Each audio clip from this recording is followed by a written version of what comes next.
No, aquí. Eso es. Ya. Ponte la... Para oír en inglés, ponte esto de aquí. Okay. Esto de aquí, póntelo. Okay. Eso es.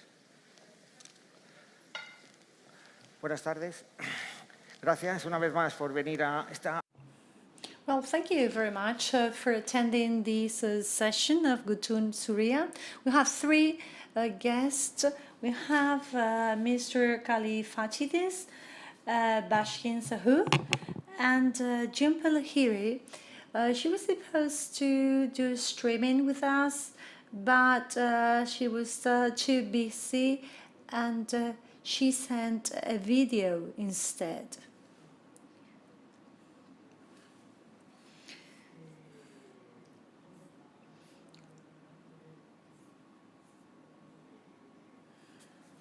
So in this session, since we're talking about translation, we're also talking about people. So different languages in a person is more and more common. We all know that when we speak a language, we move also our hands, and when we try to write in a language that is not our mother tongue, sometimes we cannot overcome some difficulties. And I think we act and speak differently when we use different languages. So I think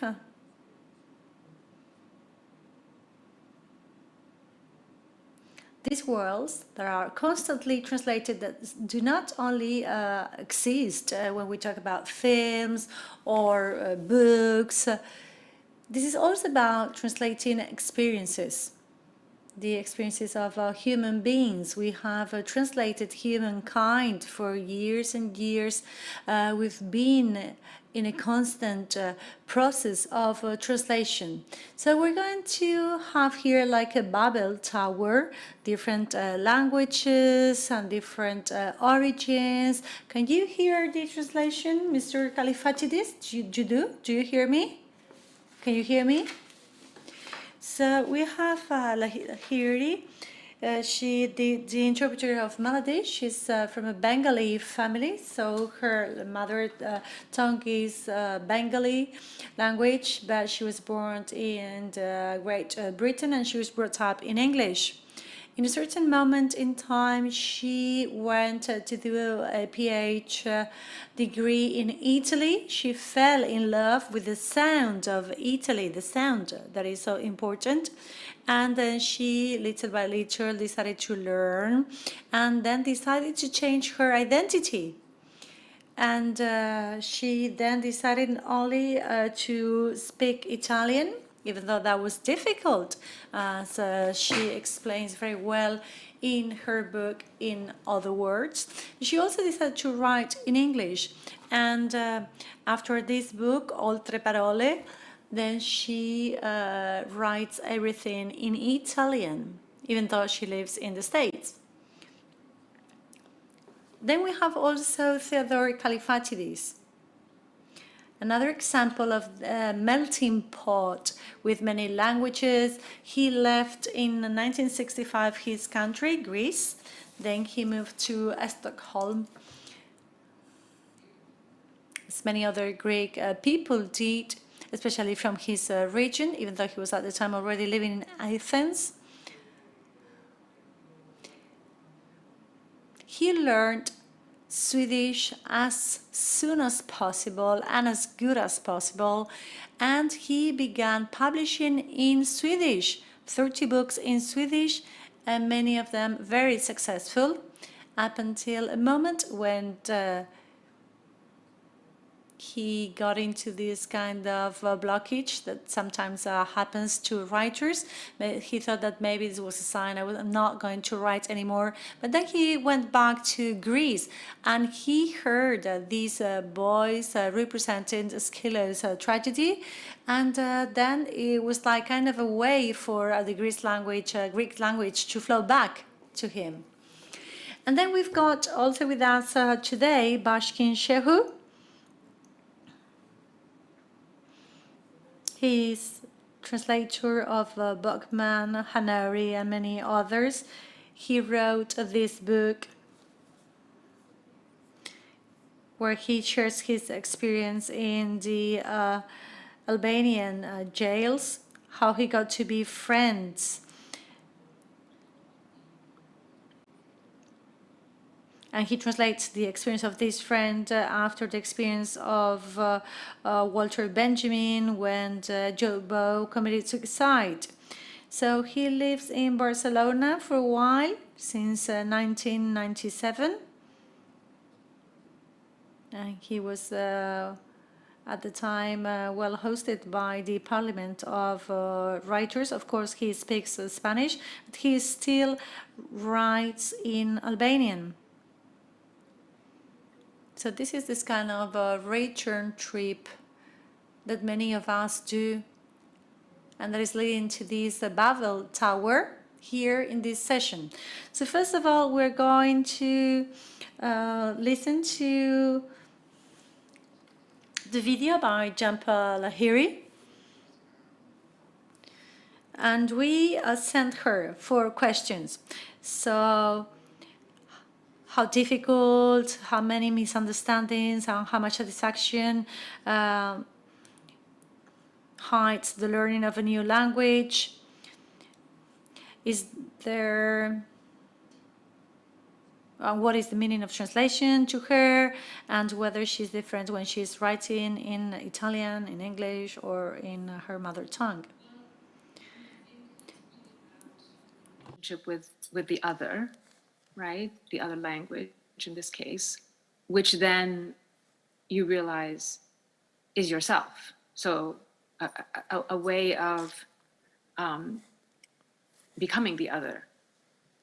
So this is we can think of it in an existential or philosophical way, but it has a lot to do with identity, I think, for me, and constructing identity and building new identity, and the vagueness of identity for many of us, perhaps for all of us, and language being a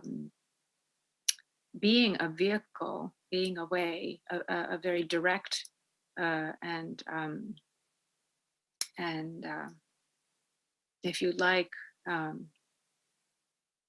totalizzante, a very comprehensive way, right, to experiment this sense of becoming another person, but also actually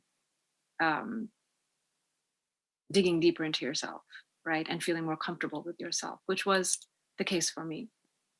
So it's a search for identity. It's a search for rootedness, which is paradoxically a deep state of unrootedness and misunderstanding and difficulty and frustration, as was very much certainly in the early stage, the stage I describe in Altre Parole. It was such a steep path in the beginning, and now there's more level ground, but it's ongoing. It's ongoing because it's the nature of the discovery, because language is so complex and goes and it's so mysterious, and still after 10 years I realize that this is just going to continue.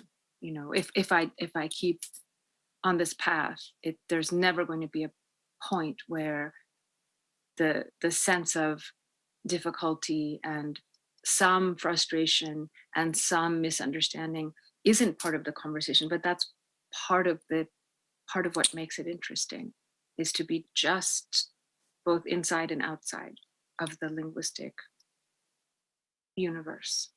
I think that the writing in Italian was what threw up a lot of reactions, right? Because I think there's an essay in a new book that I've put together third that's coming out soon called Translating Myself and Others. And in that book, there's an essay called Why Italian? I actually wrote it a long time ago, about 7 years ago, but it was after I wrote In Altre Parole. And there I really explored this question of what happens when a writer wants to migrate.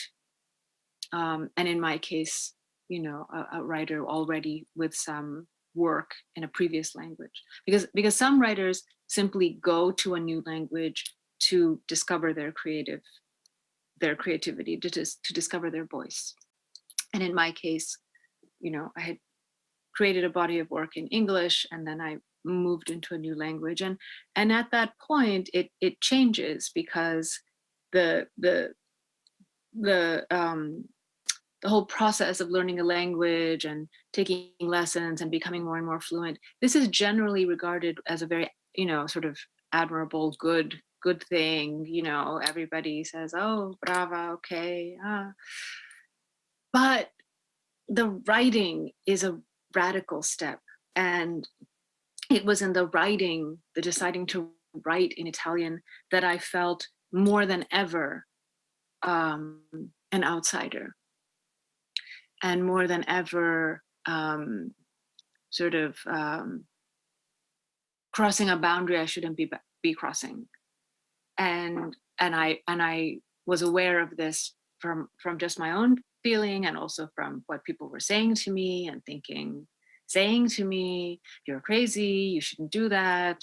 That's a really bad idea. You know, mi raccomando. There were all sorts of, and it was actually more people in the English world who were very, very concerned, and I would even say, you know, deeply perplexed by my what I call my experiment of writing in Italian. I think in Italy, people were more curious, and there was more curiosity and less criticism, which was very important, because I was living in Italy when the experiment first took root, and I wouldn't have continued if I hadn't had some encouragement, you know, from many Italian writers, actually, who have now become very, very key figures in my literary life in Italian. But so I think it's very disorienting for people to think about this. There's a lot of suspicion, and I was aware of this, and the more there was suspicion and disappointment, the more I wanted to try to do it. You know, so it was almost like, okay, you're saying this is a stupid idea, that I absolutely shouldn't do this, that this is the end of my, you know, writing career and all of these things. And I thought, well, what is important to me? What is important to me? What's important to me is to stay inspired. And what is important to me is to continue to learn Italian and to make it part of my life and my voice and my brain and my heart, you know, and that has happened. But it was, you know, it took a lot of, I really had to shut the door on a lot of voices and a lot of people who were very distraught, because I think that there's a sense from people who think that when I write in Italian, I'm essentially translating my English thoughts, you know, which, you know, must be the dominant thoughts into Italian, and that's just not the case, you know. I mean, this goes back to that question of the sounds in Italian. Well, I think the key is that I have to hear Italian, you know. I have to hear Italian around me. I heard Italian around me, and now I hear it in my head, so that I'm able to produce a text in Italian. Yes, I mean, I think we can isolate 3 different linguistic beings at this point inside of me. Yes. And they have different strengths and weaknesses, right? And they have different, each has a different center of gravity, and each has different emotional coordinates, you know, and I feel strong and weak in different ways in each of those languages. So I think that's interesting. And at this point, they're in conversation with one another, which I like. I think that's what translation is in the end. It's a change of form, just as the people, the characters in Ovid's poem are changing, literally changing shape, changing form. And so it's a radical transformation, and it can be violent, and it can be painful, and it can also be miraculous. In Ovid, it's often a punishment, but also a salvation. Can be a salvation, can be both. So I use Ovid a lot in terms of thinking about and teaching translation, that it's not about finding equivalence, it's not about correspondences. It's much more than that. It's a much more dynamic and creative act. Bueno, ya podemos empezar la conversación. Gracias por venir aquí. Well, okay, let's start our talk here. Thank you very much. Thank you for being with us, to both of you. Okay, so Theodore, according to what she was saying, what is your relationship with the Swedish, both in your daily life and as a writer? She says sometimes she feels like an outsider. Sometimes I've got the impression that I am at home. Can you not hear the translation? Hello?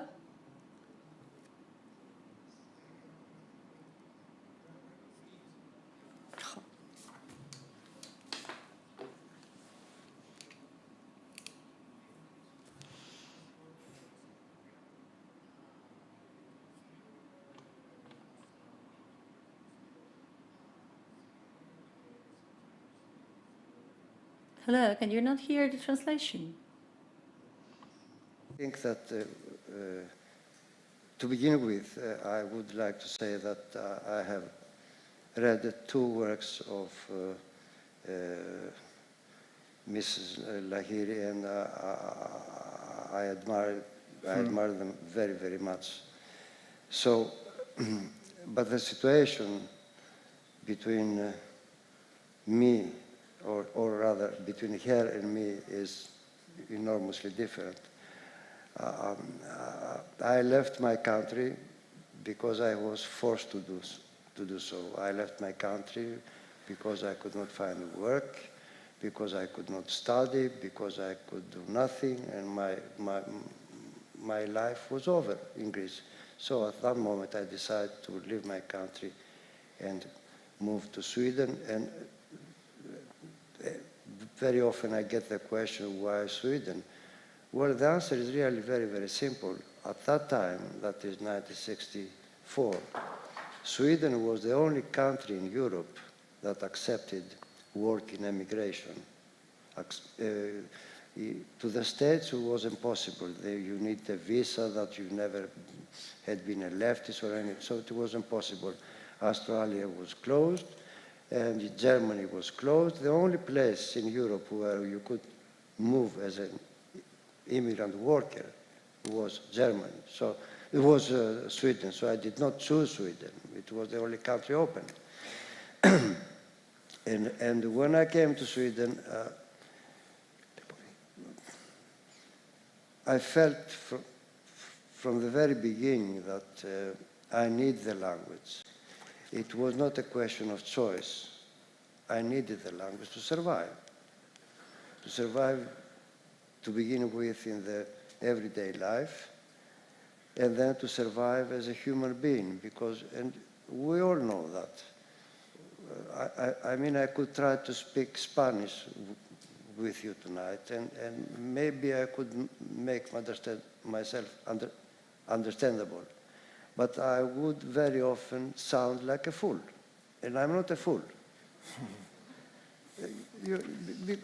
the knowledge of the language limits you.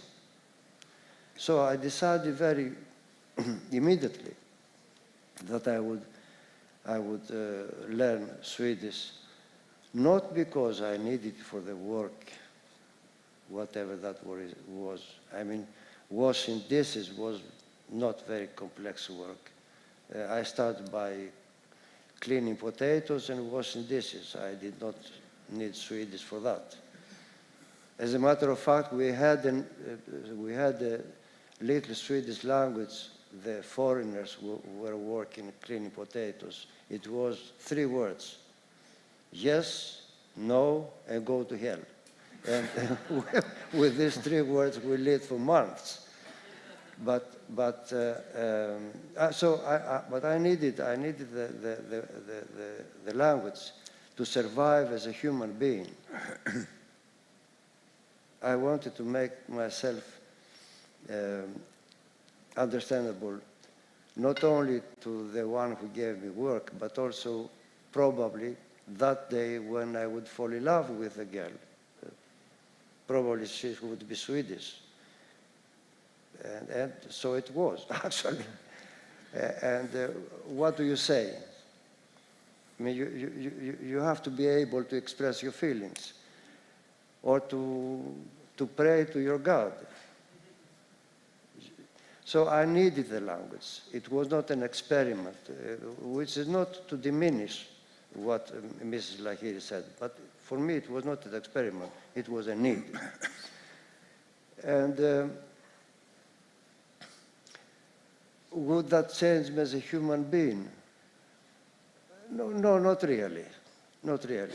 Down deep in my heart, there is one language. It is the Greek language. My heartbeat is Greek. Up here, well, there is a lot of Swedish here, but it's from nose and over. And I can manage with that. I can write with that. But the change of personality is not what it happens. What it happens is that you change some ways of thinking. And it was important for me, that work too, because you tell me when I have spoken too long, okay? No, don't worry. Go ahead. No, but you let me know when it's time. I had left a country where everything was a lie. The language in itself was a lie. They said democracy and they meant dictatorship. They said liberty and they meant slavery. They said no and they meant yes. They said yes and they meant no. So to perceive the Greek reality through all this forced language, it was almost impossible. And it was a very serious joy for me to find a language like the Swedish where, as I have written, where a no is a no and a yes is a yes. And you should not think that it is very often the case. I mean, very often we use the language rather to deceive people than to speak the truth. It's common practice. But in Sweden, I felt this is not the case. They say what they mean. And they say only what they mean. So for me, it was a relief to find such a language. I tried to express myself in that. Now, how I started writing? Well,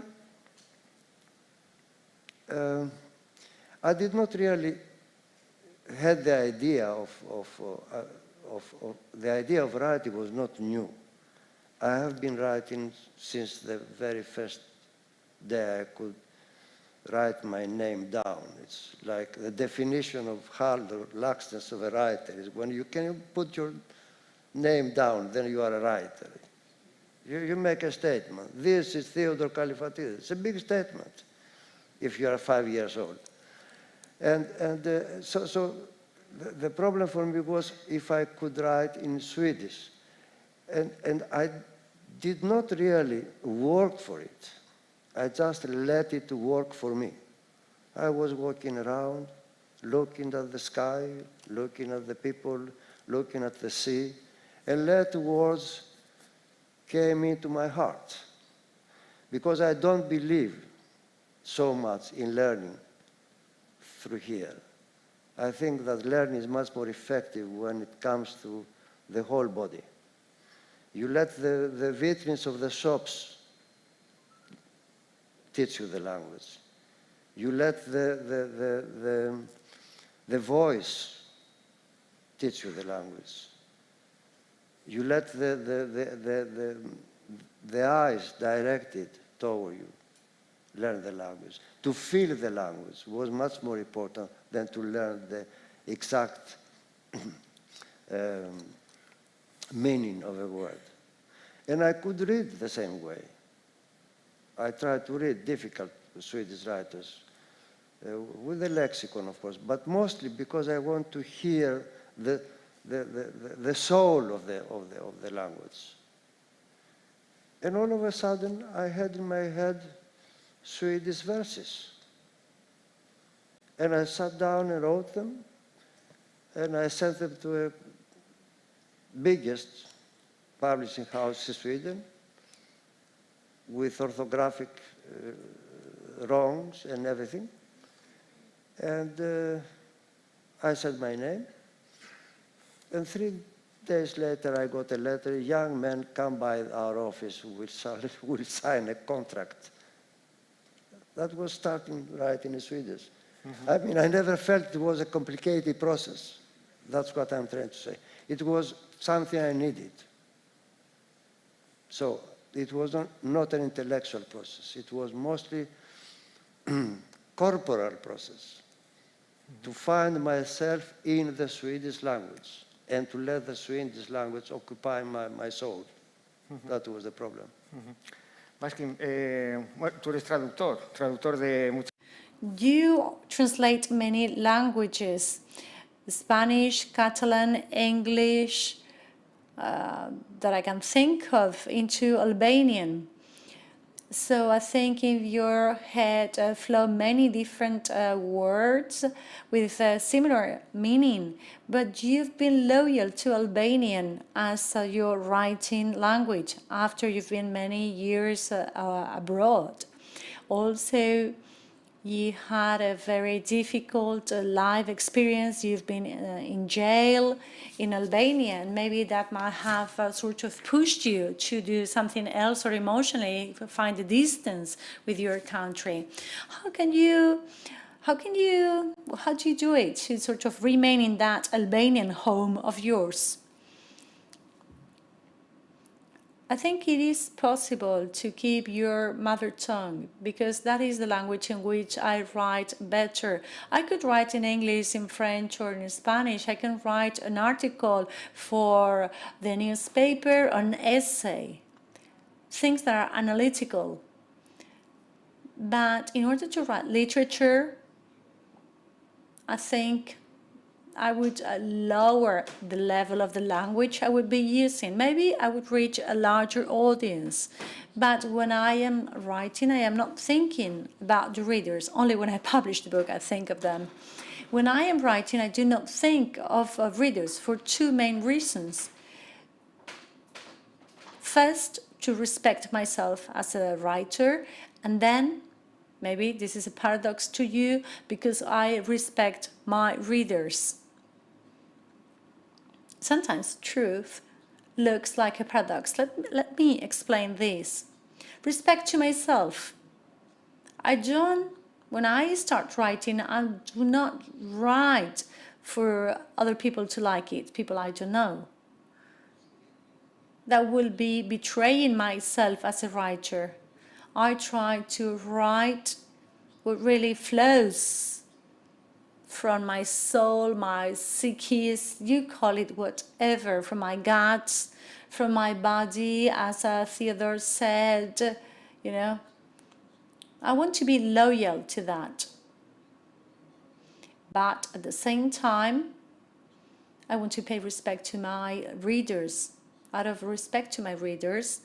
Why am I saying this? Because writing, when you write literature, you're doing something that is really arrogant. It's not like when you write in a newspaper or you write a scientific essay, because that has a use, a utility. But I think Plato and Aristotle, when they founded metaphysics, they said that this was worth nothing. Then they would give two different answers. Plato would say, well, so this is really of no use, then let's have all artists and poets out of the city. And the other one said that, no, that is why it is really worth it, because it is good for nothing, or it has no use, a specific use. So you don't know whether what you are writing is going to be of any use to anybody, but you do it because you want to. You're never sure whether it would be good or not. You have your highs and your downs. What am I doing? But one cannot say, now I am writing or doing something that is more valuable, or the most valuable thing. Or as Nietzsche would say, according to him, art is the justification of the existence of a verse. Do you think I am right when I am writing? I am justifying the existence of a verse. This is why I say that when you write literature, really, you're doing something that is kind of really arrogant. So this is why, out of respect to my readers, I don't want to think of them when I write.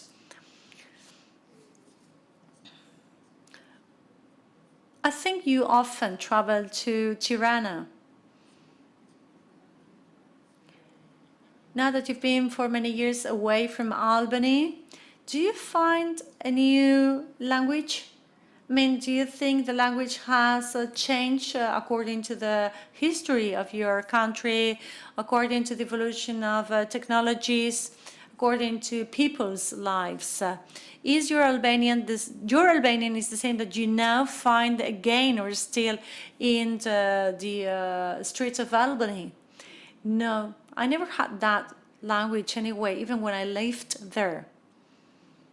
It depends on what linguistic modality you have. I don't think that is the language you hear on the streets. This is more related to the literature translation and to traditional oral tradition. But I think the languages of exile have had an impact on my writing in Albanian, but in a different way. I lived in Budapest, and in the beginning I could not understand at all the language. It was different sounds, so that would push me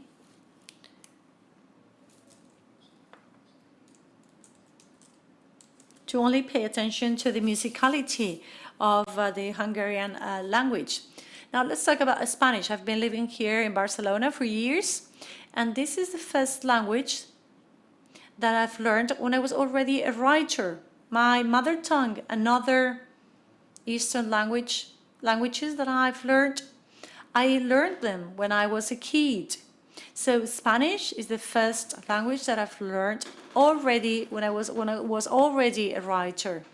So this language is growing inside of me from very simple structures into more complex ones, and in the process one perceives this creation of this building up of complexity.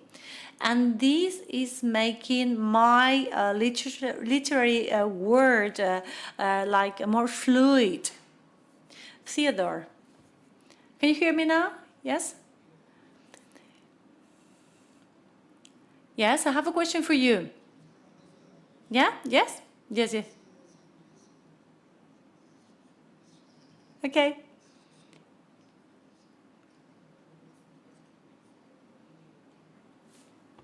Yes.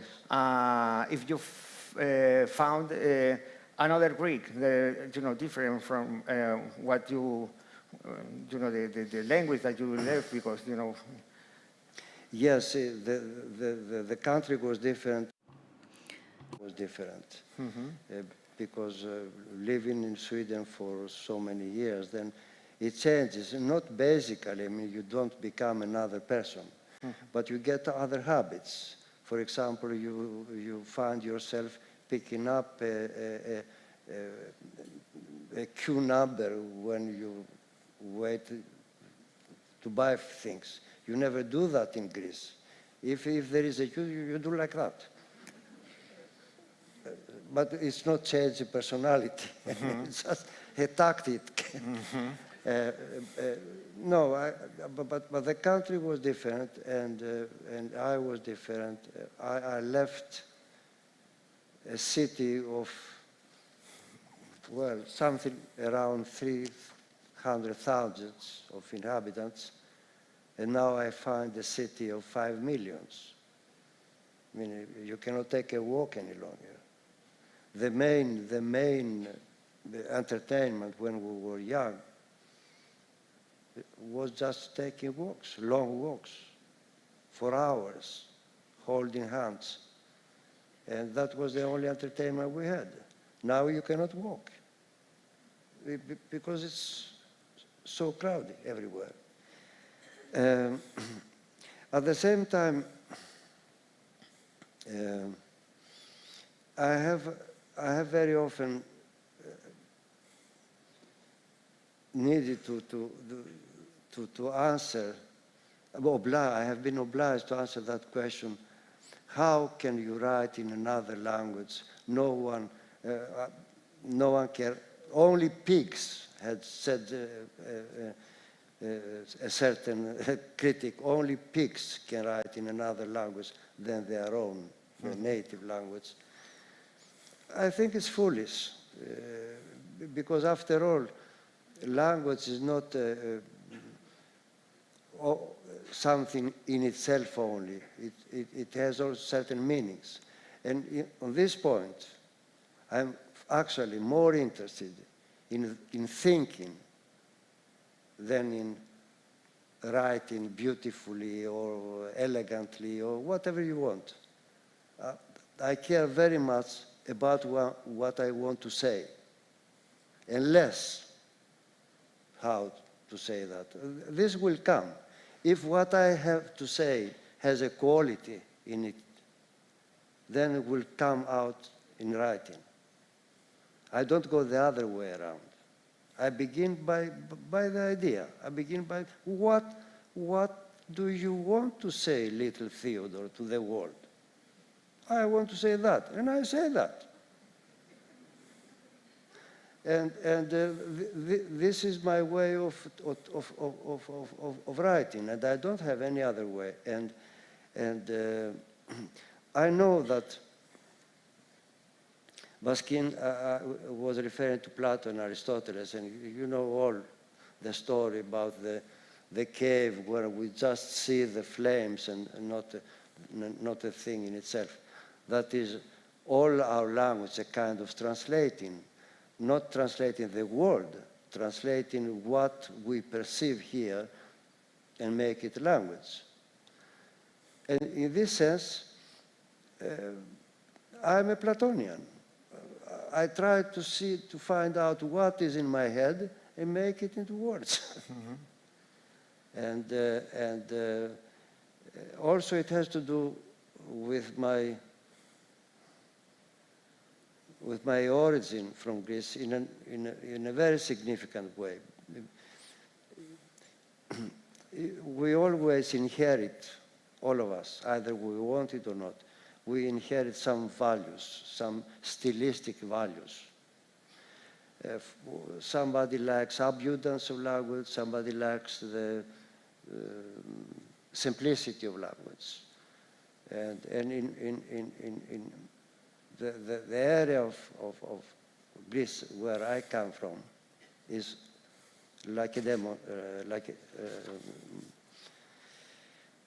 Laconia. This is the origin of the word speaking laconic. And I tell you a story, if I have the time. Is it okay? Just a little bit, yeah. Well, the ancient Spartans had then some people from Chios to treat a possible peace agreement. And the Chios people started speaking in the morning and finally said their ended at the end of the day. And they asked the Spartans, what do you think? And the oldest, as it was the habit, took the word and said, well, what you said in the morning, we did not understand and we have forgotten. What you said in the middle of the day, we understood a little bit, but we also have forgotten. What you said right now, we have understood, we remember it, and we don't agree. This was an answer to a whole day of speaking. And I love that. I love that. Faltan 10 minutos solo. Os quería preguntar un poco... Given the context, I've got to ask you, because you also work as translators, do you turn or you make words in a language travel into another language? I think you've been translating Bachmann, Hannah Arendt, and I don't know, some literature as well you've translated, because these two are philosophers. And in the case of Theodor, as far as I know, you've translated into Swedish Kallifatides, the poet, and into Greece, Strindberg and Bergman. Am I right? Bashkim, how do you approach translation and literature or literary translation into Albanian?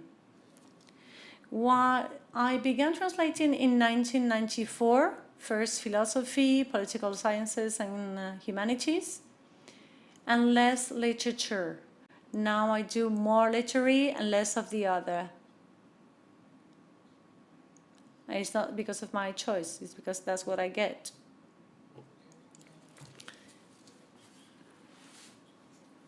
And in these different fields, there are different issues. In the field of the analytical, philosophy, science, and so on,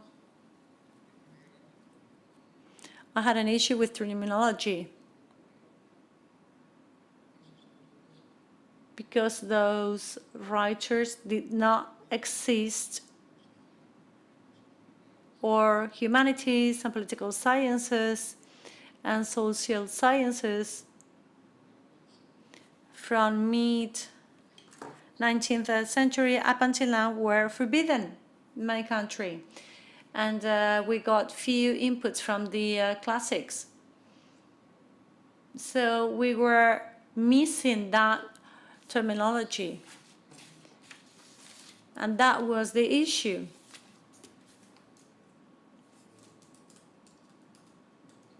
So I had to make it up.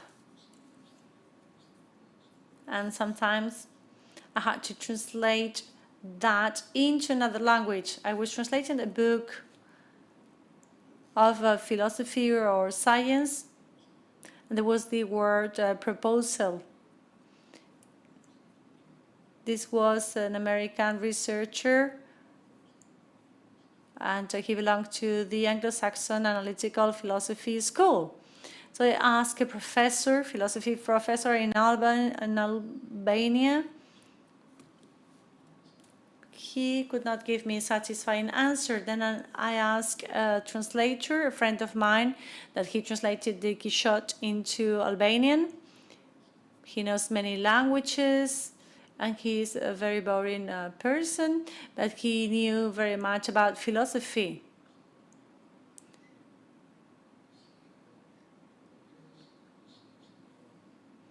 So it was difficult sometimes to find the right word in the other language, same as the idea conception.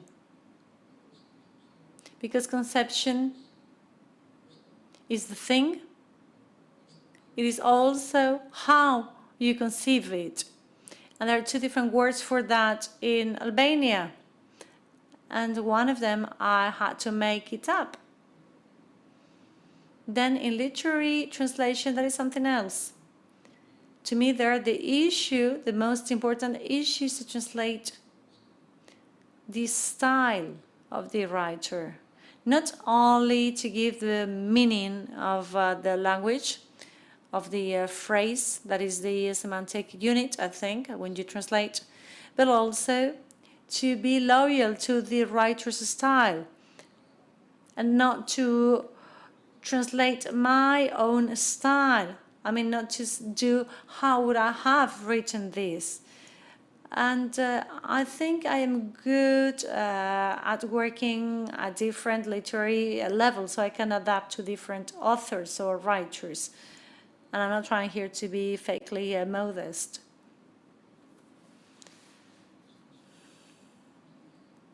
I had to translate, and it was very difficult. In January and February, I was translating Eternal Screw by James. This is like the perfect example of linguistic difficulty.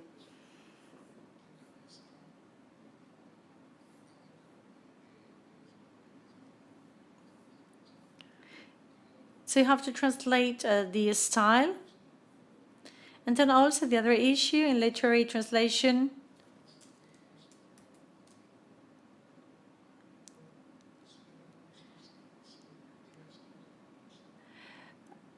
it should be that when you read it, you have the impression that it was already originally written in Albanian or in any other, language. It doesn't have to sound like a translation, but rather like the original text.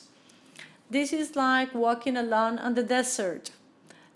White pages are like walking on a desert. That is your daily torture. And still, I am happy to go through that every day. But when you are translating, you are going through the desert, but somebody's holding your hand. So writing, white pages are a desert. And the other way, you have somebody walking with you. Yeah, it is a very difficult to make a translation because it depends on so many different things. For example, it's one thing to translate a novel, and it's entirely different thing to translate a theater play, because I have done both. And then there are the actors saying, but you cannot say that. I say, well, I don't say it. It's Strindberg who says it. They don't care who says it. They cannot say it. The director will say, but we cannot do this way. We must change the sequence here. This must be said. So it's very difficult. You are not translating a writer. You are translating something which, let's say, 10 people will agree to make something out of it. And it's very hard. When I translate myself from Swedish to Greek or from Greek to Swedish, I take all the liberties of the world. But then I know the writer, so I don't care. But I say that because it's impossible to make a true translation, in the sense, if you will save the style, then there will always be somebody saying, well, we don't say that in Greek like that. I translate Berryman. He was using very, very powerful metaphors. The sky had teeth, for example. And when I translate it like that, the sky had teeth. One of the main critics in Greece said about me, Matalo, because he thought, well, the sky had teeth. Is this Berryman? Yes, it was Berryman. So it's very difficult, and I admire any good translator in this world, because it is a very, very hard thing to do well.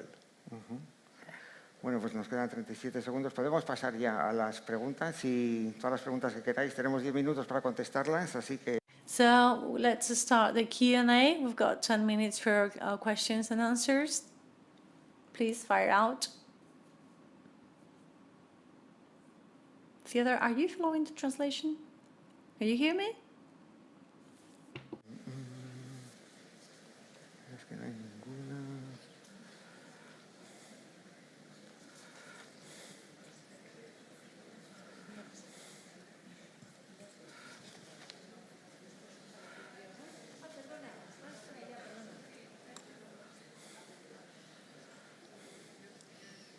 Hola, buenas tardes y Well, good afternoon and thank you to both of you, writers and translators, to come to the Gutun Zuria. What is more satisfactory or satisfying? Can you not hear me? Hello? Is it better for you to write your own work or to translate something that was really loyal to the writer on how and what the author wanted to say, the writer wanted to say?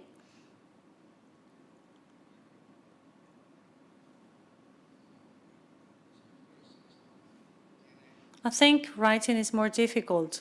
It requires more of an effort.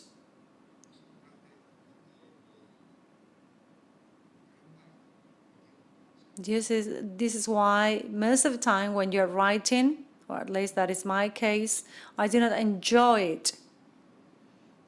I only enjoy some particular moment or when I am done and I think it is over. Or maybe sometime later.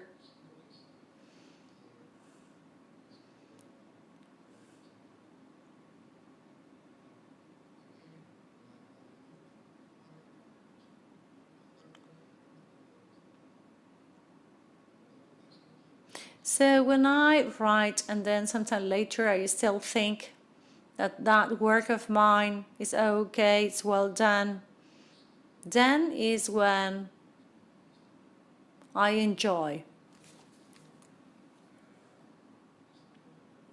But when I am translating, if the book is good, a good one, then I fully enjoy it. I enjoy it all the time. Like the last book, when I finished, I thought, and also when I read it, and then I felt it again when I was about to reach the end. I was just hoping it would have another extra 100 pages. So I really enjoyed translating this last book. And when I write with Angelus Novus, precisely, I think that was really, really satisfying. The book is about a young person that died in the jail that I was in. He was there before. So he hung himself when he was 29 years old, there in jail. And one day, an Albanian lady wrote to me from Birmingham, and she told me, I am the youngest sister of this man, and thank you for writing about him. So I said, okay, well, I mean, it was fiction. It was not like a memoir. But, you know, I just like found about his life, and that was the starting point. And then she asked me to send her the book, and then she told me, you have resuscitated our brother. I mean, that was really very, very satisfying. I don't think I could do, I would be able to get that with translating.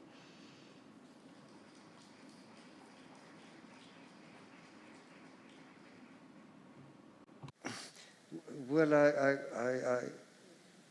got the question whether I would like to write my own books or rather translate other books.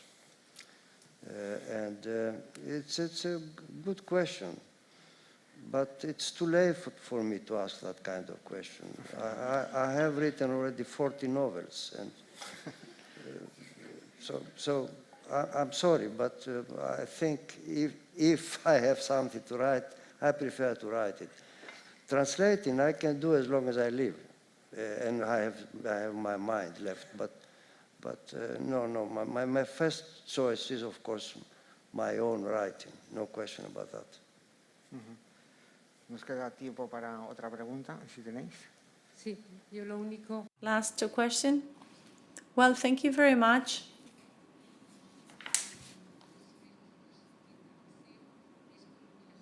Do you think translating is like traveling into the internal world of a person, and maybe when you write it's the other way around, you travel from yourselves into somebody else's world?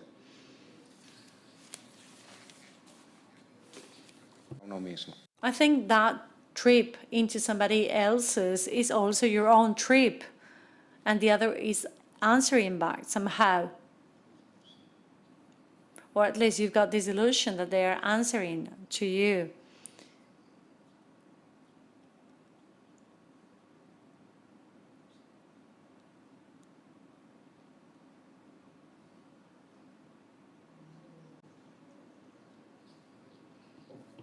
And you translate what he's writing. You cannot translate something you don't know anything about. And if he puts his heart in his writing, then it will come, the translation. But a translator should not try to make books better than they are, because after all, a translator is not a writer. And not in the sense that the one is more difficult than the other, but the different responsibilities. You cannot take away the responsibility of the translator, but you cannot take away the responsibility of the writer either. Bueno, pues nada, nuestro tiempo se acaba. Muchísimas gracias por venir aquí. Well, time is up. Thank you very much for being here with us.